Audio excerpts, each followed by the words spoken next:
Hi, welcome everybody. Thanks for joining me. I'm Dave Etkin. I'm the director at the Louisville Small Business Development Center.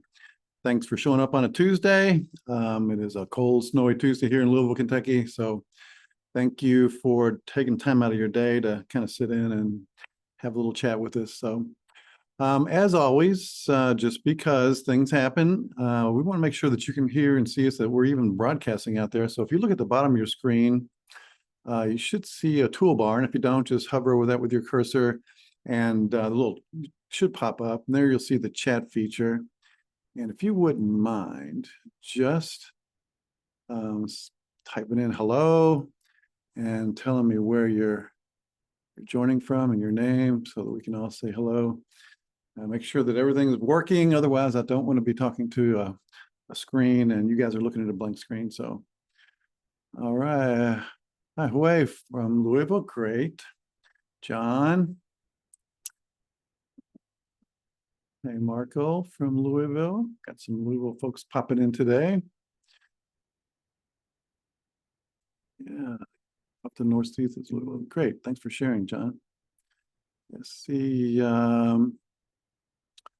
Quite a few popping in here. Chef CJ, how are you? Good to see everyone. Yeah, thanks for joining.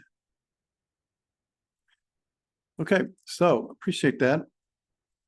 As we go through everything today, if you have any questions or comments, just put them in the chat there, and I'll kind of keep an eye on things and see if we can't get those questions answered for you. So I'm going to go ahead and share my screen so we can take a look at today.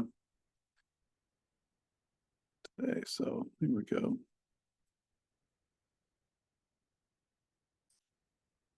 All right. So our topic today is professionalizing your business. And this is really a hard topic, and something I've been diving into a lot over the years, because really running a professional organization is a key to success. And I'll just be clear with you here right now. I'm not a systems expert or process management guru or project manager. So what I'm going to share today is just some things that I've learned and put to good use.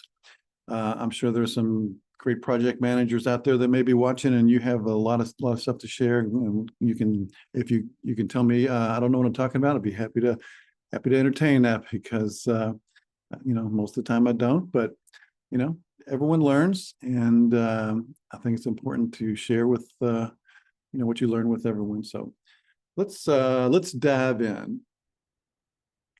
But first off, I just want to introduce my team.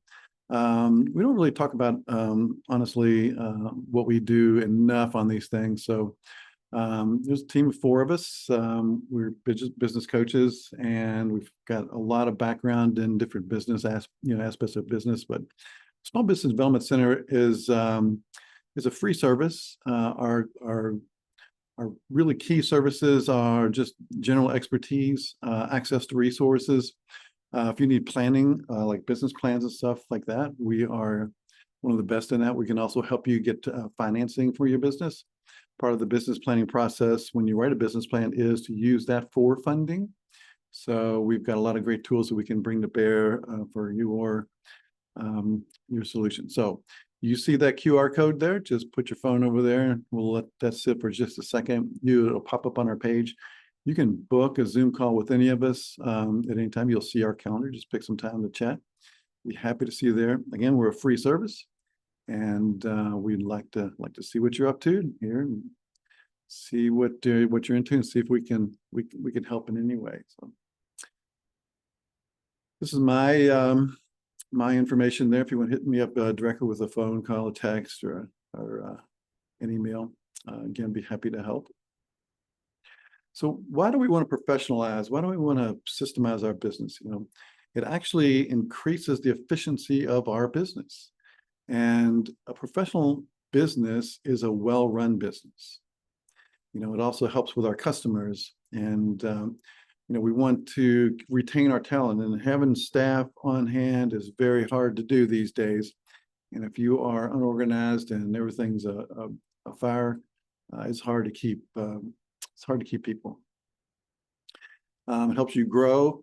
And then it is the number one thing that you can do to gain credibility in your business. And through my experience, like once you really go down this process, and you're never done, it's always an iterative process. It's always going on. Your business actually is easier to run. It actually makes more money, and this is the key to success, I think.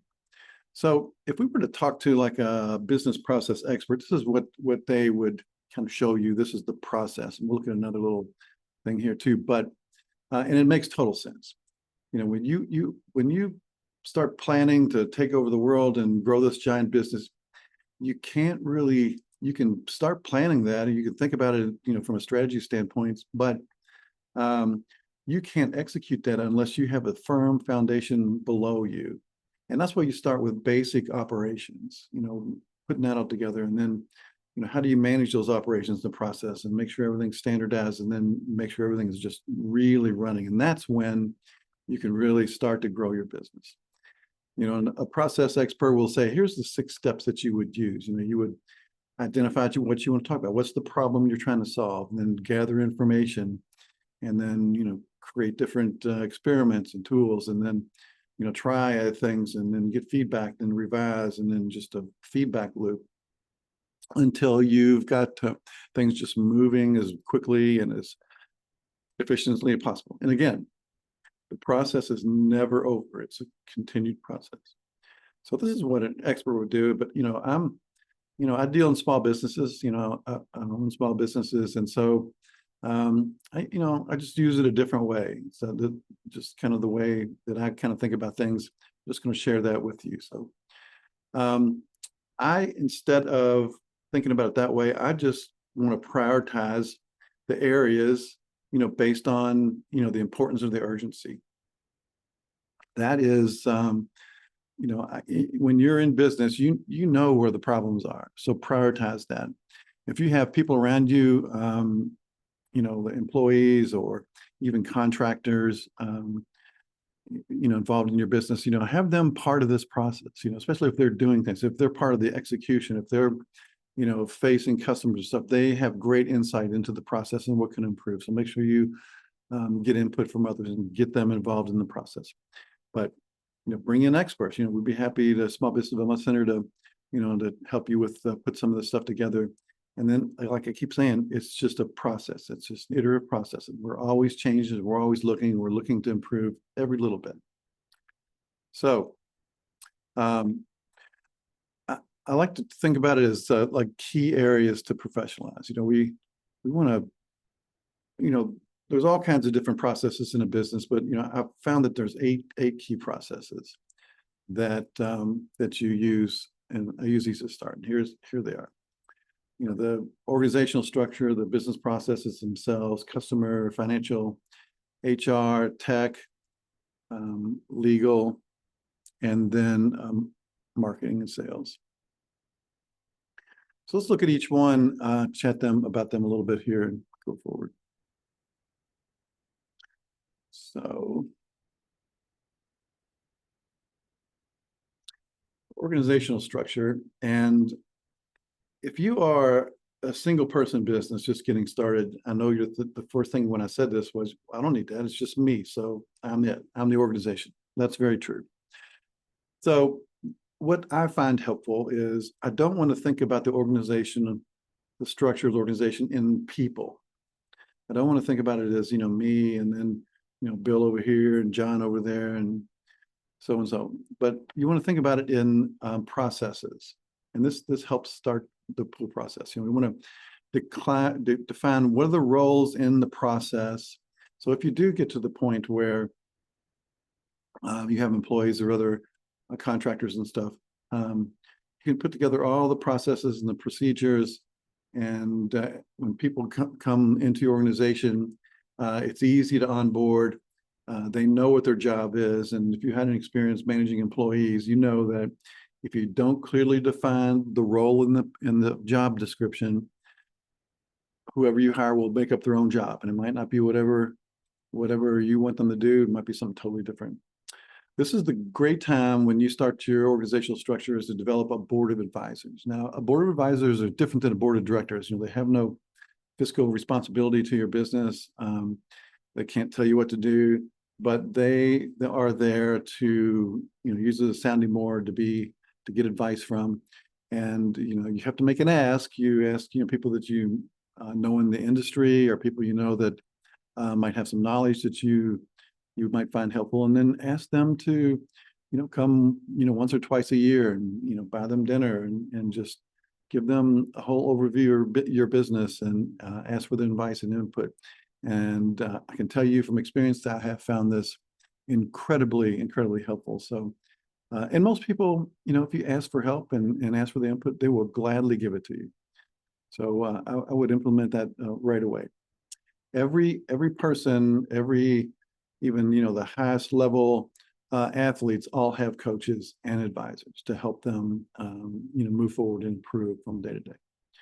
So, and when I start this process, and I start a lot of processes this way, I think the most effective planning tool, and if you think about it, you'll agree, the most effective planning tool is a Post-it note, a sticky note.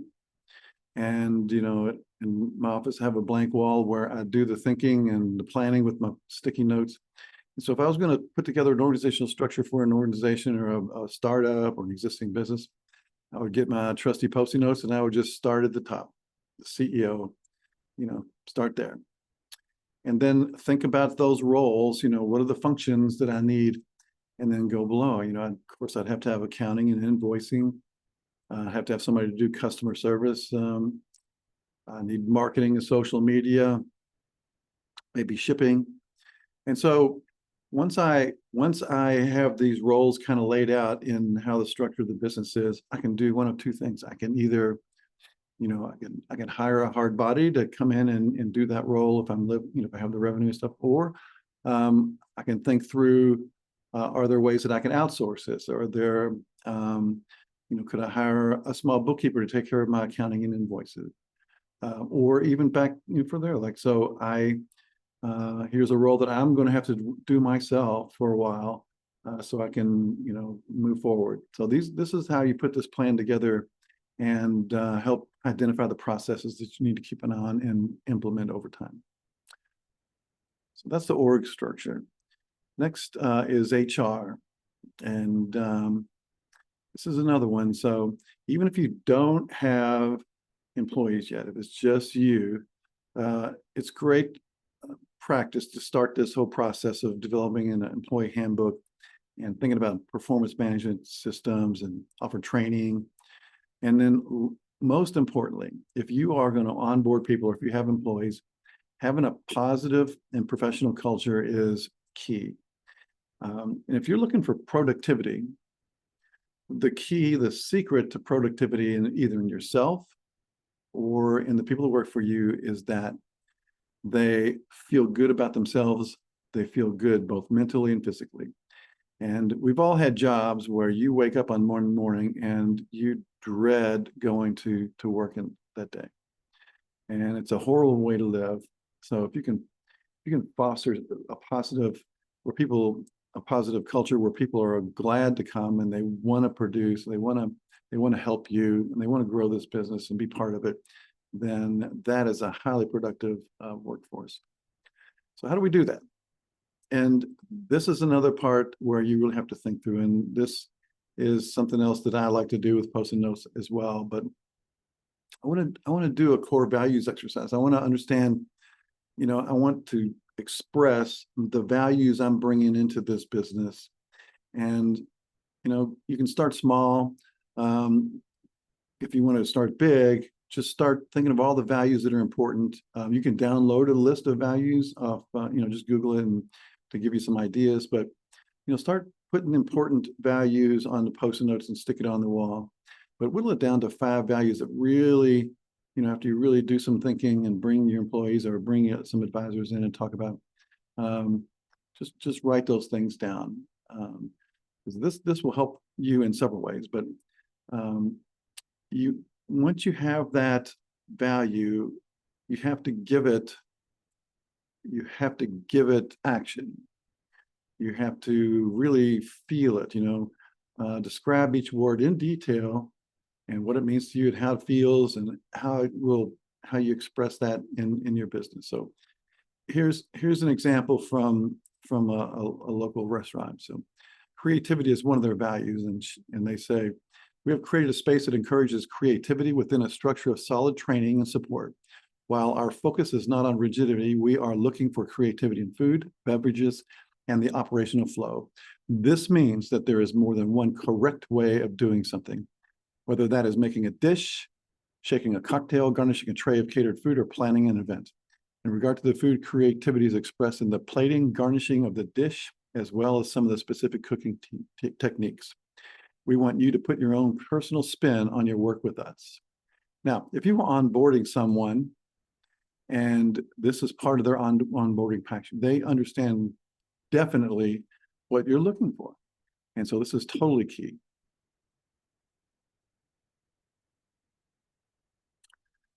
Next, we'll look at business processes. And, this is a tough one with,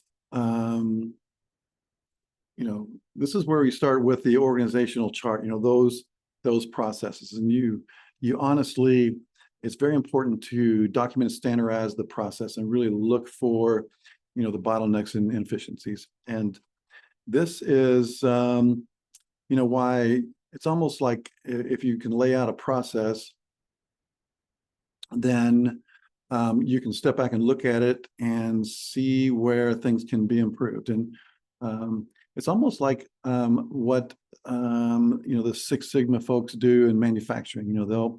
They'll have like a manufacturing line, and they'll lay out each different step in that whole manufacturing process, and they'll look to see, is this taking too much time or too little time, or can we save this or whatever.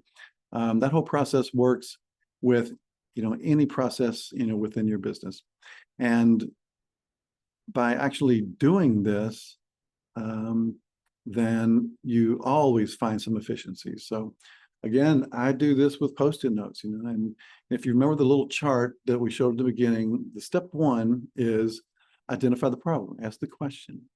And so not too long ago, I was meeting with my team, and I was noticing that sales were kind of falling down a little bit, and I want to understand, what happens, why, how do we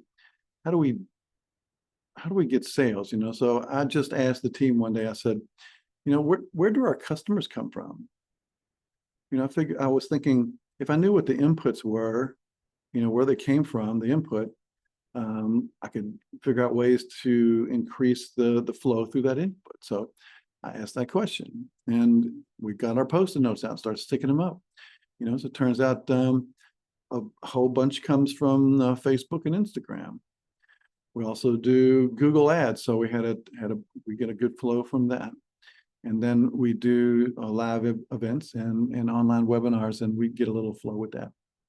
So that was the step one. The next question that I asked was, well, this is where they come from. What do we want them to do? We're building the process so we can look at it and improve it.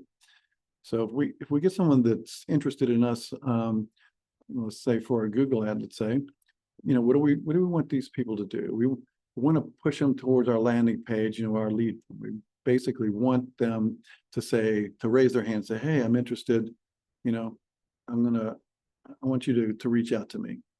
But as if you're been in business anytime, all leads, all inquiries, are not the best. Some may be appropriate, some may be not. So we want to sort those. These qualified leads or not. So if they go through that test and they are a qualified lead, we want to book a call with them. But if they're not, we don't want to just toss them aside. We want to engage them. So we'll put those on the email list. And then that, when we looked at those, and the reason we put those on an email list is because we realized that, before that, if you were our solution wasn't totally appropriate for you, you would just go away. We would never engage. But we found that every now and then someone would circle back and would remember, if we would have kept in contact with that person, they probably would have found us, came back sooner. We would have been there for them. We would have been top of mind when they were ready for our solution. So we actively engage with them, as soon as they raise their hand. So this is a business process that we put together just for, our lead generation. So you can do the same process with anything from invoicing, from shipping or packaging, whatever. But laying it out on a wall really helps you look at the different bottlenecks and opportunities for change. Next, financial management, and this is a process that you really have to work through. It's very hard. A lot of businesses struggle with the accounting practices, especially in the beginning. If it's just you or one or two people, it's kind of hard. But this, I could talk about this stuff all day. In fact, sometimes I do. So do some research, do some learning, and develop budgeting and forecast systems. Monitor your cash. Cash is king. Financial controls are the most important thing that you can do. A loose financial business and generally ends up failing. So if you're not a financial person, then make sure you hire people or help people, get people to help you. But more importantly, find out ways that you can get information and understand it. I mean, you don't have to really do a bunch of understand, how to build a balance sheet and all that, but figure out what are those key numbers that you need and build a dashboard that you can use. So here's one. I'm just going to show you this quick one here. So this friend of mine who showed me this a long time ago, very long time ago. And he liked to graph his sales for the month, and as you notice, his sales are all over the map here, and he couldn't really tell whether he was really gaining traction or not. It was just up and down, up and down. Things were seasonal and everything. So he came up with this idea. It was really cool, and it's really easy to set up in Excel. But he took like the trailing 12 months, and instead of just looking at them just like we did on the first graph, he would take the first 12 months, you would add them all together and get a sum. And then at the next month, he would move the 12 months forward. He'd add all those together and get a sum. And so what you were doing is you were taking the 12 months and you were taking all the, the monthly up and down, the seasonality out of it. And then, basically he saw, the trend was, overall, even though we're up and down, we're trending well. We're trending well from sales. And this can be done with expenses too. As long as your expenses are flat or dropping, you're great. If they're kind of going up, then you can see the trend. But there's a ton of dashboarding stuff out there, but understanding what those things are, those numbers are, and getting that information in a timely manner is super key. And if you want to change things, start to measure them. That's the truth. Customer experience, back to the sticky notes. That's another process you could do, understand that. But you put together your core values. You can also use those core values, and I recommend that you do this. It's almost the DNA of your brand and your value that you talk about. If creativity is one of your core values, then all these things that you do and that are customer facing are part of that core value. If your core value is fun, or these things will drive like your marketing. It will drive the colors you have in your say in your restaurant or whatever. So the core values drive this customer experience.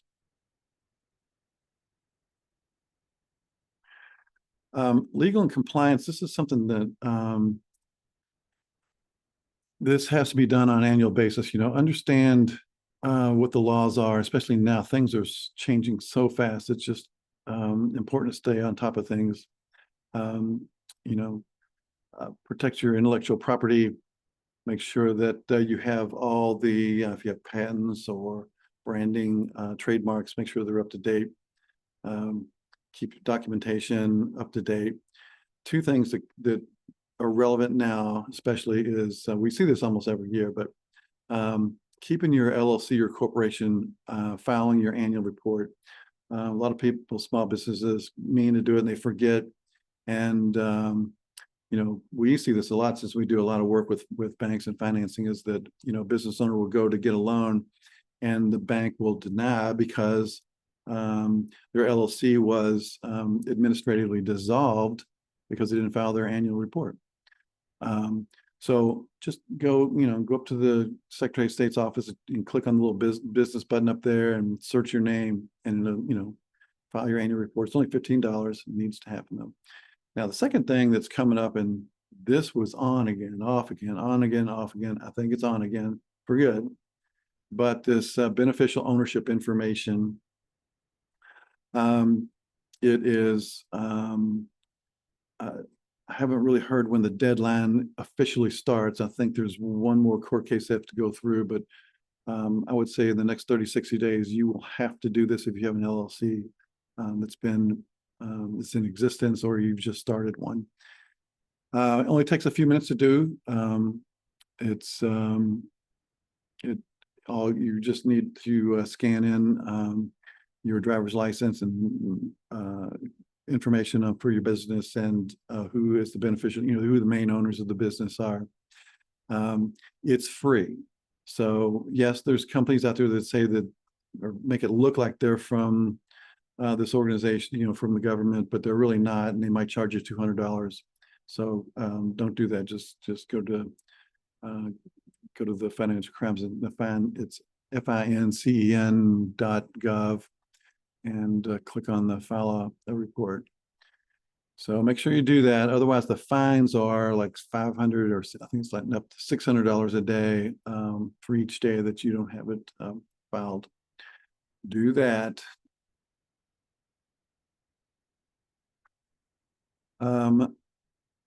Here's something else that's that is so prevalent right now, especially with as AI gets smarter and smarter.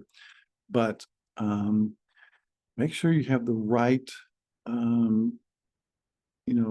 antivirus and security software in your business. So cyber criminals are now targeting the smallest business because it's so easy for them to hack into and take over your website or your banking systems.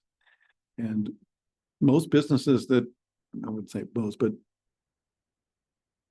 a large percentage of businesses that are hacked, they don't recover because of the financial hardship that puts you through. So make sure that you spend enough time and consult an expert.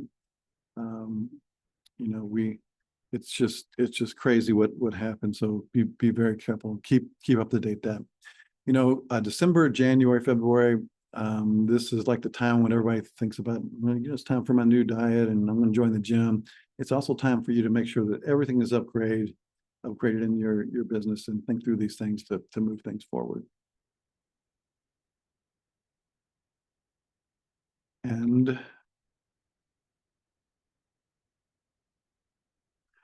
then marketing and sales, marketing and sales are, we looked at the process earlier, but getting some help with a strong brand identity, using your core values is key. So, this is another, we looked at how I put our sales process together, but make sure you understand this, understand what the inputs are, where your customers come from, and then always, maybe once a month, every couple months, really look at the data, whatever data you connect, or you gather, and use that to make decisions and to refine the process with the posting notes that you have.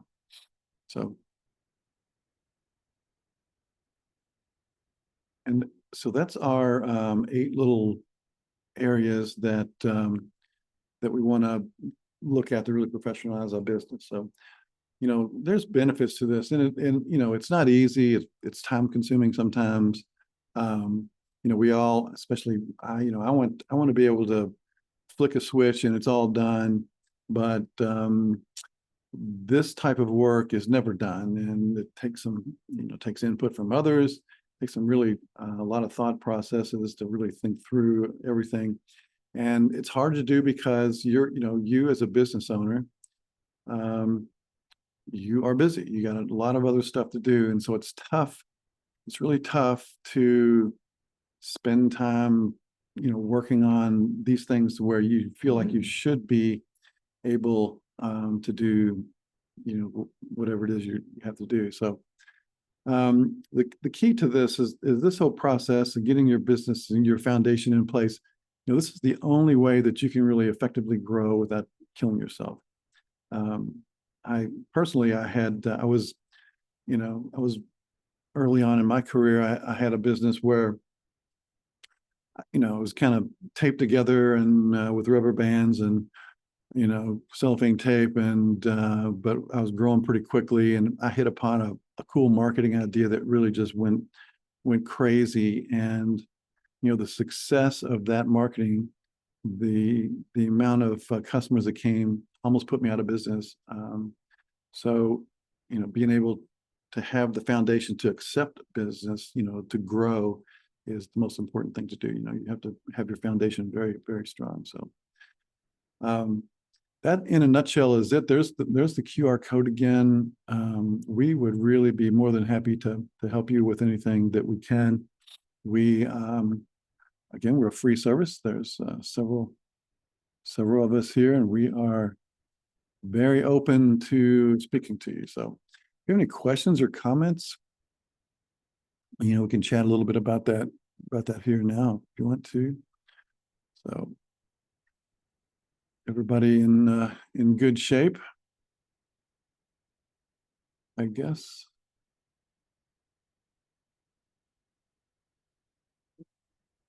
Okay.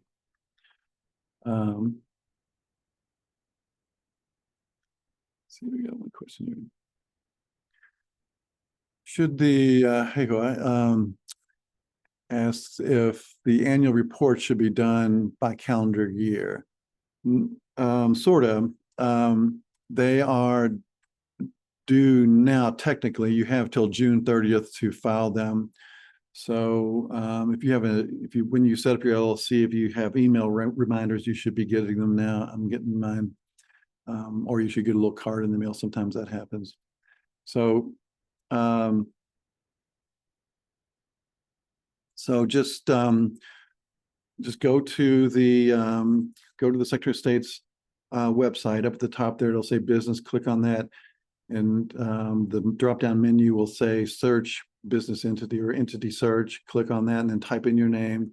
Your page should come up that shows your LLC information. At the top, there's a bunch of tabs. One of those tabs, it says File Annual Report. Click on that.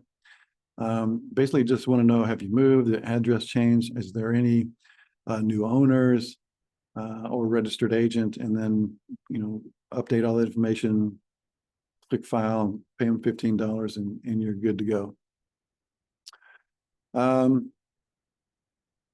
So do that, and then make sure you do that BOI if you haven't done that yet.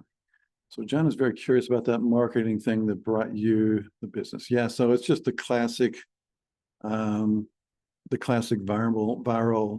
thing that kind of took off. So I mean, you've heard the story a million times. I'm not going to dive into it, but I wasn't ready for it. I didn't expect that to happen. That was the thing. If you have a good foundation and you're ready to take advantage of opportunities. Just another little thing too that I should have put in there, but I didn't. But when you start working on your finances, a little trick that I think works great, especially if you're sort of undisciplined like I am. Every Wednesday at noon, I have an automatic withdrawal from my operating checking account that goes into a money market account, just automatically.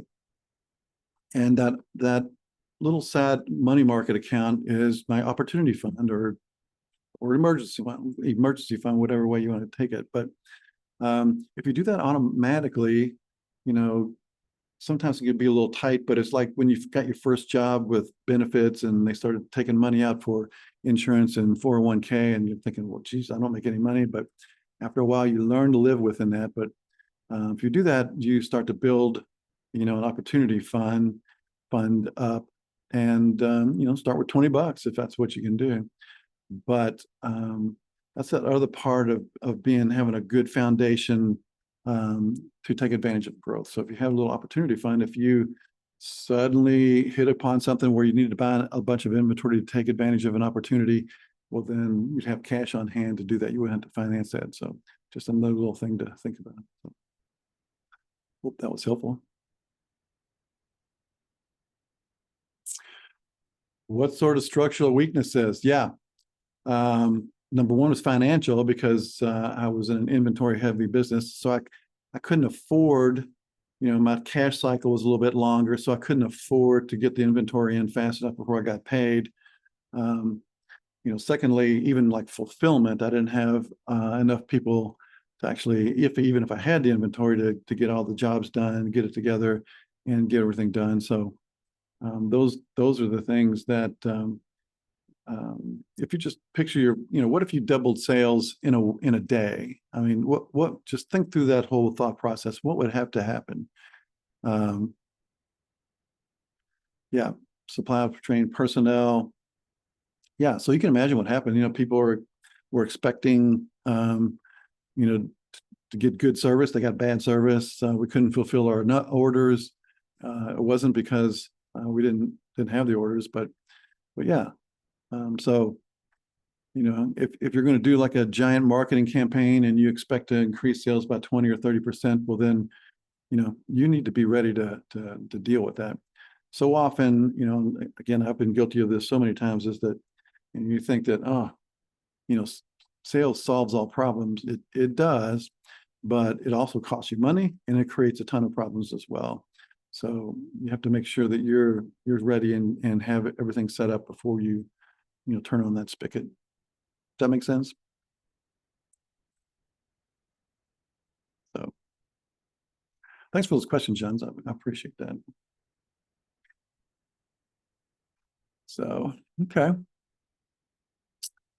Well, I don't see anything else popping up. So I appreciate you guys joining today.